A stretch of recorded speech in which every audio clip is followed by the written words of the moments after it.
नमस्ते देवी और सज्जनों, आशाताईस रेसिपी मध्ये तुमचं खूप खूप मनापासून स्वागत आहे। तर चला मग आजची नवीन रेसिपी सुरू करूया। आज आपण बनवणार आहोत नॉनव्हेजला मागे टाकेल असे फणसाची भाजी।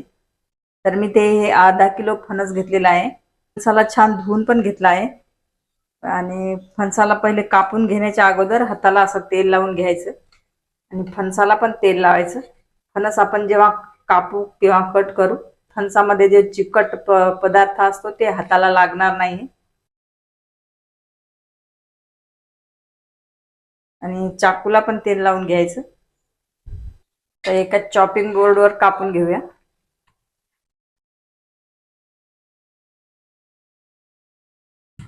आणि ही जी वरची साल होती ती मी दुकानवाल्याकडूनच काढून आणली होती।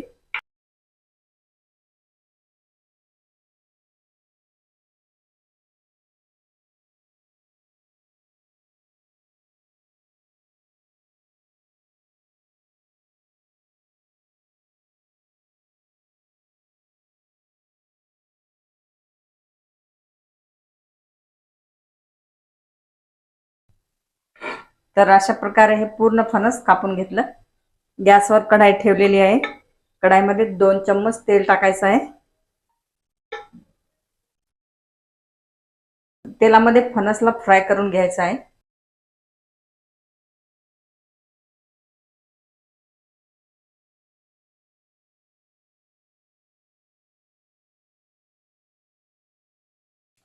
दोन 3 मिनिट छान फणसाला फ्राय करून घेतलेला आहे आणि फणसाचा कलर पण चेंज झालेला आहे। काढून घेऊया।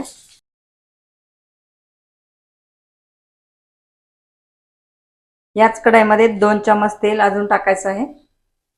तेल गरम झाल्याच्या नंतर अर्धा चम्मच जिरे आणि 2 लाल मिरची टाकायची आहे। काही खडे मसाले घेतलेले आहेत ते टाकायचे आहे।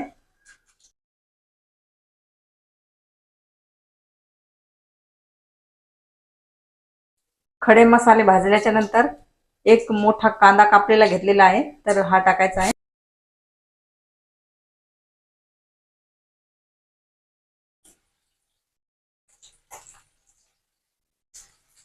कांदा 2-3 मिनिट फ्राय झाल्याच्या नंतर लसूण अद्रकची पेस्ट टाकायची आहे 1 चम्मच।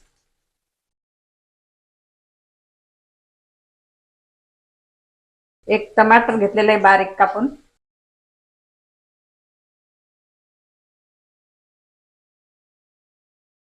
मसाल्यामध्ये चवीप्रमाणे मीठ टाकायचं आहे। मग मीठ टाकल्याने टमाटर लवकर सॉफ्ट होते।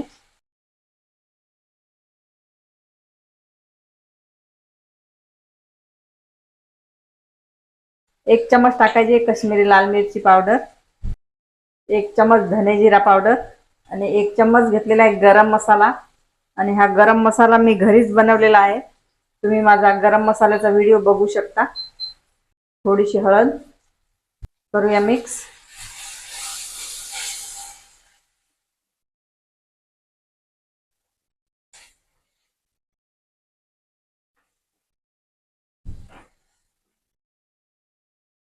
या मसाल्यामध्ये थोडंसं पाणी टाकूया।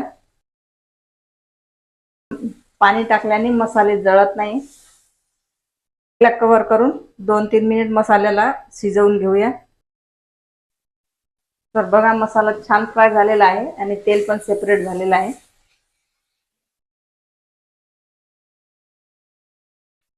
तर मसाल्यामध्ये टाकायचं आहे फणस।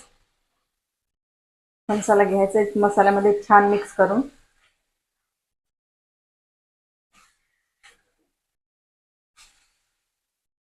थोडीशी हिरवी कोथिंबीर टाकूया।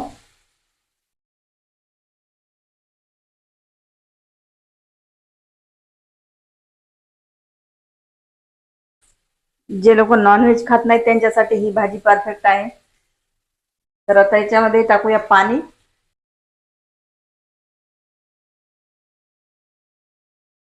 फणसामध्ये किती ग्रेव्ही पाहिजे तेवढं पाणी टाकू शकता। कव्हर करून 4 ते 5 मिनिट शिजवून घेऊया। भाजीला शिजवून 4 ते 5 मिनिट झालेले आहेत। चला बघूया। वा, भाजीचा काय घमघमाट सुटलेला आहे। बघा खूप छान अशी भाजी झालेली आहे।